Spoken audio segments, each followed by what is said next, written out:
Channel study with Mehra sir. कक्षा 12 लेखा शास्त्र में अध्याय 2 नए साझेदार का प्रवेश इंपॉर्टेंट्स जो एग्जाम्पल थे वो विद्यार्थियों हम हल कर रहे थे। नेक्स्ट एग्जाम्पल नंबर 11, उसमें हमें क्या दे रखा है, पहले क्वेश्चन को पढ़ते हैं कि सुरेंद्र और महेंद्र 5:3 में, यानी जो उनका पुराना लाभ अनुपात था वो कितना था 5:3। अब वो क्या करते हैं कि 31 दिसंबर उनका बैलेंस शीट हमें बता रखा है, क्रेडिटर बता रखा है, प्रोविजन फॉर बैड डेब्ट्स है, बीपी है, इन्वेस्टमेंट फ्लक्चुएटिंग रिजर्व।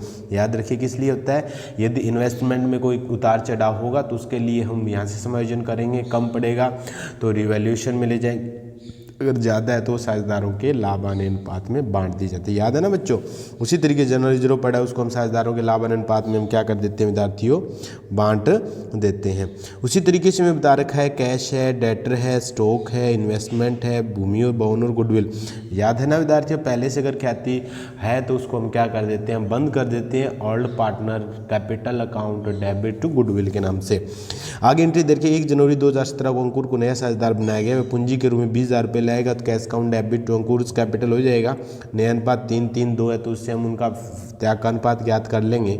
नए साझेदार के प्रवेश के नियमन निर्णय लिए गए। फर्म की ख्याति में अंकुर का हिस्सा 10,000 रुपये तय किया गया, ख्याति की राशि नगद लाएगा। बिल्कुल सिंपल है, cash account debit to goodwill और goodwill account debit to Surendra और टू महेंद्र, ये एंट्री करते हैं ना बच्चों। उसी तरीके सुरेंद्र ने संपूर्ण इन्वेस्टमेंट 8,000 में ले लिया तो Surendra capital account debit to investment कर देंगे ना। देनदारों पर डूबत ऋण के लिए आयोजन 2,000 रुपये बनाया जाए, रिवैल्यूएशन अकाउंट में समायोजन कर लेंगे। भूमि और भवन का मूल्यांकन 85,000 रुपये किया गया, स्टॉक का मूल्यांकन 20,000 रुपये किया गया, लेनदारों में 4,000 दावे को छोड़ दिया गया। सभी साझेदारों की पूंजी का समायोजन नए लाभ विभाजन अनुपात में नगद से किया जाएगा। यानी टोटल कैपिटल हम टोटल समायोजन करने के पश्चात टोटल कैपिटल देख लेंगे, उसको फिर कैपिटल अनुपात में बांट देंगे और यदि कम रहेगा तो वो ले आएगा या ले जाएंगे, तो ये समायोजन करते हैं। तो आइए विद्यार्थियों एग्जाम्पल नंबर 11 को हम हल करते हैं बिल्कुल सरल और आसान तरीके से।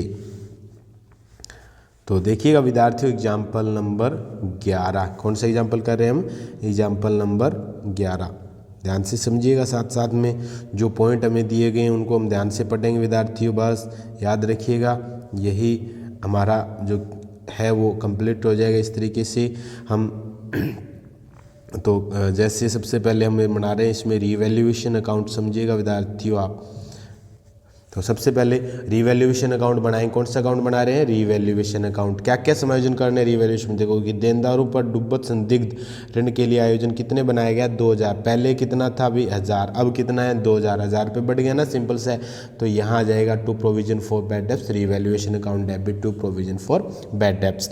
उसके बाद भूमि और भवन का मूल्यांकन 85,000 रुपये किया गया, भूमि और भवन 55,000 का था, और मूल्यांकन कितने भी किया गया 85, 3,000 रुपये वर्दी होगी तो बाई लैंड एंड बिल्डिंग 30,000 रुपये। बिल्कुल सिंपल सा विद्यार्थी। उसी तरीके से स्टॉक का मूल्यांकन 20,000 रुपये किया गया, पहले स्टॉक था 25,000 का, स्टॉक करना है 20,000, 5,000 रुपये की कमी होगी ना, तो revaluation account debit to stock कितना 5,000 रुपये। लेनदारों के 4,000 दावे छोड़ दिए गए, हमें बेनिफिट हो गया तो बाई क्रेडिटर आ गया 4,000। तो इस तरीके से रिवैल्यूएशन है। इन्वेस्टमेंट संबंधी कोई सूचना नहीं है कम ज़्यादा की, अगर कम ज़्यादा होते तो कौन से करते, इन्वेस्टमेंट फ्लक्चुएटिंग रिजर्व था वहाँ से करते, हमें कोई सूचना नहीं दी गई है तो रिजर्व की तरह वो पुराने साझेदारों के पुराने अनुपात में बांट देंगे। तो 28,000 रुपये का हमें रिवैल्यूएशन से प्रॉफिट हो गया, उनको पुराने अनुपात 5:3 में बांट दिया, 17,500, 10,500 आ गया। बिल्कुल सिंपल सा विद्यार्थियों। अब उसी तरीके से हम पार्टनर कैपिटल अकाउंट तैयार करते हैं। तो आ जाएगा सबसे पहले by balance broad down, Surendra का 35,000 और महेंद्र का कितना 25,000 रुपये हो गया ना। अब देखिएगा आप कि वह पूंजी के रूप में 20,000 रुपये लेके आए अंकुर, तो 22 cash, cash account debit to Ankur capital, Ankur के कैपिटल में हम दिखा देंगे 20,000। पहले से ख्याति पुस्तकों में विद्यमान है उसको हम बंद करेंगे। पुराने अनुपात में क्या एंट्री होगी विद्यार्थियों, old partner capital account debit to goodwill 5,000 रुपये और 3,000 रुपये पुराने लाभानी अनुपात में। साथ में बता रखा है कि फर्म की अंकुर की ख्याति में हिस्सा 10,000 रुपये तय किया गया, ख्याति नगद लाएगा। तो याद है ना विद्यार्थियों क्या एंट्री करते हैं, cash account debit to goodwill, goodwill account debit to old partner, यानी goodwill account debit to Surendra और महेंद्र। कौन से अनुपात में विद्यार्थियों, त्याग के अनुपात में। कौन से अनुपात में करते हैं विद्यार्थियों? त्याग के अनुपात में। तो हम इनका त्याग का अनुपात ज्ञात करेंगे। बिल्कुल सिंपल सही है, याद ही होगा। त्याग का अनुपात क्या होता है विद्यार्थियों? पुराने अनुपात और नए अनुपात का जो अंतर है, पुराने में नए अनुपात घटा देते हैं तो त्याग आ जाएगा। पुराना 5/8 है, जैसे पुराना कितना है 5/8 माइनस नया कितना आ रहा है 3:3:2, तो 3 3 6 और 2 8, ये आ गया 3/8। तो कितना त्याग हो गया अभी 2/8। ये त्याग किसका हो गया? सुरेंद्र का। उसी तरीके से 3/8 2/8 आ गया ना। उसी तरीके से अगर सुरेंद्र का देखें तो पुराना अनुपात कितना है 3/8, नया कितना है 3/8। क्या ये कोई त्याग कर रहा है? नहीं कर रहा। केवल त्याग किसने किया? याद रखिए, केवल त्याग कर रहा है सुरेंद्र ने। तो क्या एंट्री क्या होगी? Cash account debit to goodwill और goodwill account debit to Surendra capital account. तो ये आ जाएगा विद्यार्थियों बाई गुडविल सुरेंद्र के खाते में केवल 10,000 रुपये। जो रिजर्व पड़े वो बांट देंगे। जनरल रिजर्व में पड़े 16,000 रुपये है, वो हमने क्या कर दिए? जनरल रिजर्व के जो है वो हमने बांट दी। कितने के थे भी जनरल रिजर्व के? 16,000। 16 तो जनरल रिजर्व के वो हैं, वो हम इनके जो है बांट देते हैं। कितने अभी जनरल रिजर्व में टोटल? 16,000। पुराना अनुपात कितना था? 5:3, तो आ गया 10,000 और 6,000 रुपये हमने बांट दिए इनके इसमें अकाउंट में। ठीक है विद्यार्थियों। अब देखो, अब बात करते हैं हम इन्वेस्टमेंट की। इन्वेस्टमेंट बताया था कि जो इन्वेस्टमेंट है उसके द्वारा ले लिया गया था, सूचना थी कि संपूर्ण विनियोग इन्वेस्टमेंट 8,000 रुपये में ले लिया गया।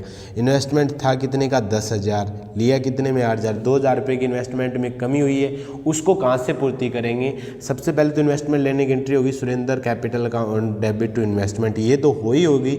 साथ में 2,000 रुपये इन्वेस्टमेंट में जो कमी हो रही है उसको हमने रिवैल्यूएशन में नहीं दिखाया ना, इसको कहाँ से पूरा कर लेंगे? इन्वेस्टमेंट फ्लक्शिंग रिजर्व से 2,000 रुपये की पूर्ति कर लेंगे। अगर इन्वेस्टमेंट संबंधी सूचना नहीं होती तो ये 2,000 रुपये पुराने साझेदारों के पुराने लाभ अनुपात में बांट देते। समझ में आ गया ना विद्यार्थियों?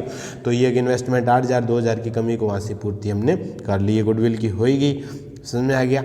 अब देखेंगे हम इनका पहले बैलेंस देखेंगे और उनको फिर हम क्या करेंगे विद्यार्थियों, उनके जो लाभ अनुपात है उसमें हम बांट देते हैं। तो समायोजित पूंजी हम ज्ञात करेंगे। जैसे हमें समायोजित पूंजी दे रखी है विद्यार्थियों, इसमें हम पूंजी का समायोजन करेंगे कि अंकुर है 2/3 हिस्से के लिए 20,000 रुपये, फर्म की कुल पूंजी होगी 80,000 रुपये। 80,000 को उनके लाभ अनुपात में 30 30 और 20,000 रुपये आ जाएगा। शेष जो अंतर बचेगा वो इनके लाभ अनुपात है उसमें बांट दिया जाएगा। तो इस तरीके से विद्यार्थियों ये आ गया ना टोटल, ये बैलेंस 30,000 30,000 और 30,000, ये रिवैल्यूएशन का प्रॉफिट आएगा। अंतर बच गया वो ले आएंगे तो सुरेंद्र अकाउंट डेबिट सुरेंद्र को 29,500 दे देंगे और महेंद्र का अंतर बचेगा 8,500, वो रुपये इनको क्या कर दिए जाएंगे विद्यार्थियों? दे दिए जाएंगे। उसी तरीके से अगर हम इसके बैलेंस शीट भी बनानी है, हमें इनकी क्या बनानी है? बैलेंस शीट भी बनानी है, वो बन जाएगी बिल्कुल सिंपल सा। पहले जो बैलेंस दिखा रखा है वो दिखाई देंगे, जो समायोजन है वो करने हैं वो हम कर देंगे। तो बैलेंस में सबसे पहले क्रेडिटर 22,000 के थे, 4,000 रुपये का हमें भुगतान करना ही नहीं है, तो क्रेडिटर बच गया 18,000 रुपये का बच गया ना। प्रोविजन फॉर बैड डेब्ट्स हमारा 2,000 हो ही गया। बीपी हमारा कोई चेंज हुआ ही नहीं, 18,000 रुपये। ठीक है, कैपिटल आ गई 30 30 और 20 30 30 और 20। एसेट साइड की बात करें, कैश 9,000 पहले से था और 20 और 10 30,000 रुपये वो ले आया। कौन लेके आया था? 30,000 रुपये 30,000 रुपये लेके आया था जो नया पार्टनर अंकुर था वो, और जिसमें से 29,500 और 38,000 रुपये निकाल लिए गए। तो कैश बैलेंस हमारे पास कितना बच गया? 1,000 रुपये। डेटर है उसमें कुछ परिवर्तन किया ही था नहीं, 12,000 रुपये। स्टॉक है 25 की बजाय अब हो गया हमारा 20,000 रुपये का। लैंड एंड बिल्डिंग हमारी 55 की बजाय होगी 85 रुपये की। इन्वेस्टमेंट है वो पार्टनर ने ले लिया और गुडविल है वो हमने बांटे दे। तो इस तरीके से इसका बैलेंस शीट का योग आ जाएगा 1,18,000। कितना आ जाएगा विद्यार्थियों? 1,18,000। बिल्कुल सिंपल सा क्वेश्चन था। नेक्स्ट क्वेश्चन की बात करें, एग्जाम क्वेश्चन 12 नंबर दे रखा है कि अमित और आशीष 5:3 के अनुपात में लाभ बांटते हैं। श्रवण को लाभ में 1/5 हिस्से के लिए नया प्रवेश दे दिया। बिल्कुल सिंपल सा 1/5। उन्होंने श्रवण को निम्न शर्तों प्रवेश दिया कि फर्म की ख्याति का मूल्यांकन 20,000 रुपये किया गया, नगद लाएगा तो cash account debit to goodwill, goodwill account debit to Amit और आशीष हो जाएगा जो साझेदार त्याग कर रहे हैं। भूमि भवन 13,000 से बढ़ा देंगे। ठीक है, मशीनरी 30,000 रुपये मूल्यांकित होगी, कर देंगे। रिडूबल ऋण 500 अधिक पाया गया, ठीक है, कम कर देंगे। 1,200 रुपये दायित्व जो लेनदार में शामिल है जिनके उत्पन्न होने की संभावना नहीं है। ग्राहकों को 500 की, यानी ये रिवैल्यूएशन के माध्यम से हम समायोजन कर लेते हैं विद्यार्थी। बिल्कुल सिंपल सा क्वेश्चन है, ध्यान से समझिएगा। Example number 12। जो इम्पोर्टेंट चीज़ें वो हम पढ़ते जाएंगे।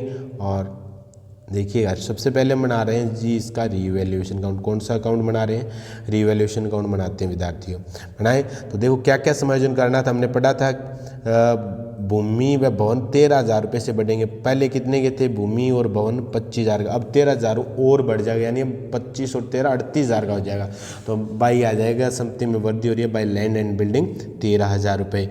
मशीनरी 30,000 रुपये मूल्यांकित होगी। पहले मशीनरी कितने की थी? मशीनरी थी 35 की, अब 30 के 5,000 रुपये कमी आ गई टू मशीनरी। पता है ना, संपत्ति में कमी हो रही है, यहाँ वृद्धि हो रही है, यहाँ दायित्व में वृद्धि हो रही है, यहाँ दायित्व में कमी हो रही है, यहाँ याद बार बार आपको बताया गया। अब उसी तरीके से विद्यार्थियों डूबत ऋण का आयोजन 500 रुपया ज़्यादा हो गया, अब कम कर दो। पहले प्रोविजन फॉर बैड डेब्ट्स कितने का था? 1500 का, वो 1000 भी रखना, यानी 500 रुपये के हमें ये टू प्रोविजन फॉर इधर आ जाएगा to provision for bad debts, sorry याद आ जाएगा by provision for bad debts. उसी तरीके से एक ग्राहक 500 रुपये का दावा आने के लिए मांगे थे, फर्म द्वारा स्वीकार नहीं किया। ग्राहक व फर्म के मध्य समझौता हो, इसके लिए 100 रुपये कि अब हमें 100 रुपये ही देना है, तो 100 रुपये का हमारा दायित्व बढ़ गया ना, तो आ जाएगा प्रोविजन फॉर क्लेम कितना आ गया? 10,000 रुपये। बिल्कुल सिंपल। 10,000 रुपये विनियोग पुराने साधनों लाभ ले लेगा। साधारण पूंजी अनुपात आशीष नगद धारण करे, मूल्यांकन खाता और ये तैयार कीजिए। अच्छा 1200 रुपये दायित्व लेनदारों में शामिल है जिनके उत्पन्न होने की संभावना नहीं है, तो बाई क्रेडिट आ गया 1200 रिवैल्यूएशन का आ गया 9,600 रुपये। प्रॉफिट 5:3 में बांट दिया 6,000 और 3,600 रुपये। बिल्कुल सिंपल सा था विद्यार्थियों। उसी तरीके से अब पार्टनर कैपिटल अकाउंट बना रहे हैं हम। पार्टनर कैपिटल अकाउंट बनाया, बाय बैलेंस आ गया 55,000 और 30,000 रुपये हो गया। फर्म की ख्याति का मूल्यांकन 20,000 रुपये किया गया, वह अपना हिस्सा नगद लगेगा, वो ही जाएगा। बाई कैपिटल को तो बाद में निर्धारित कर लेंगे हम। पूर्ण मूल्यांकन खाता पूंजी खाते और फर्म का चिट्ठा तैयार कीजिए। अच्छा वह अनुपातिक पूंजी लगेगा, तो टोटल समायोजन करके उनकी जो अनुपातिक पूंजी वो ज्ञात कर लेंगे।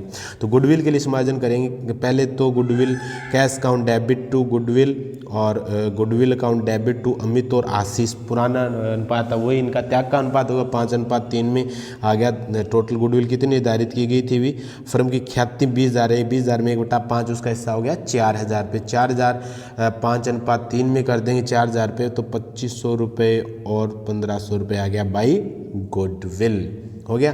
पहले से ख्याति है 10,000 रुपये, वो बंद कर देंगे। क्या एंट्री हो गया? Old partner capital account debit to goodwill 5:3 में 6,250 3,750 रुपये। रिवैल्यूएशन का प्रॉफिट है वो आ ही जाएगा 6,000 और 3,600। जनरल रिजर्व पड़ा है 16,000 का, वो भी 10,000 और 6,000 रुपये हम बांट देंगे। बांट दिया ना। उसी तरीके से आशीष नगद में 2,400 रुपये निकाल लेता है, तो टू कैश आशीष के खाते में आ गया 2,400 रुपये। इन्वेस्टमेंट था 10,000 रुपये, पुराने लाभ अनुपात में ले लिया, तो ओल्ड पार्टनर यानी अमित और आशीष अकाउंट डेबिट टू इन्वेस्टमेंट आ गया 6,250 और 3,750। ये टोटल समायोजन। अब पूंजी के लिए समायोजन करना है। अब इन दोनों का जो 4/5 हिस्से के लिए कितनी पूंजी है वो हम देखेंगे, और उसी के आधार पर फिर इनकी नई पूंजी का वो निर्धारण है वो विद्यार्थी हम कर लेंगे। तो देखिएगा पुरानी पूंजी के आधार पर नई पूंजी का निर्धारण कैसे करेंगे, तो उनका हम बैलेंस निकाल लेते हैं। अब फर्म की कुल पूंजी होगी 92,000। नए साझेदार श्रवण की पूंजी गण अमित की कुल समायोजित पूंजी होगी, इस पक्ष का योग होगा 73,500। अंतर बचेगा इनका इधर 6 और 6 12,500 इतने है ना, 6 और 6 यहाँ तक योग करेंगे। अभी तक हमने जो अमित करंट बैलेंस नहीं दिखाया, ठीक है। तो टोटल 61,000 बच गया। इसका 44,750 आ रहा है, इधर 3,750 2,500 और 3,750 का समायोजन हुआ, ठीक है। इस तरीके से इसका बैलेंस आ रहा है 21,200 रुपये। तो 61 और 31 टोटल 92,200 रुपये पूंजी हो गई 4/5 हिस्से के लिए। तो कुल पूंजी कितनी हो जाएगी भी? या श्रवण की हिस्सा कितना आ जाएगा? 23,050, ठीक है विद्यार्थियों। 23,050 ये हो जाएगा। तो फर्म की कुल पूंजी होगी 1,15,250। लाभ अनुपात में कितनी होनी चाहिए? 57,650 34,500, यानी कुल पूंजी ज्ञात कर उनका जो लाभ अनुपात है उसमें हम बांट देंगे। लाभ अनुपात में हम बांट देंगे, तो इस तरीके से ये आ जाएगी इनकी जो कैपिटल है वो आ जाएगी बैलेंस 57,250 625 34,575 और 23,050 रुपये। अंतर जो डिफरेंट बचेगा वो करंट अकाउंट में ट्रांसफर कर दिया जाएगा। अमित का बचेगा 3,375 और इसका बचेगा 3,375। वो अपनी कैपिटल जो आई थी आशीष है वो नगद ले आएगा 23,050। 50 रुपये। इस तरीके से विद्यार्थी उनका बैलेंस शीट बन जाएगी। लैंड एंड बिल्डिंग 38,000 रुपये की, प्लांट एंड मशीनरी स्टॉक है 20,000 रुपये का, डेटर 25 का है, प्रोविजन 1000 का ही रखना है, इन्वेस्टमेंट है उनका जो मूल्यांकन जो किया गया था वो हम सारे कर देंगे। बिल्कुल सिंपल से, creditor provision for outstanding salary. तो इस तरीके से विद्यार्थियों ये एग्जाम्पल हमारा कंप्लीट हुआ। नेक्स्ट एग्जाम्पल नंबर 13 और इनके साथ फिर मिलेंगे अगली वीडियो में, इसलिए जुड़े रहें अपनी YouTube channel study with Mehra sir. Thank you.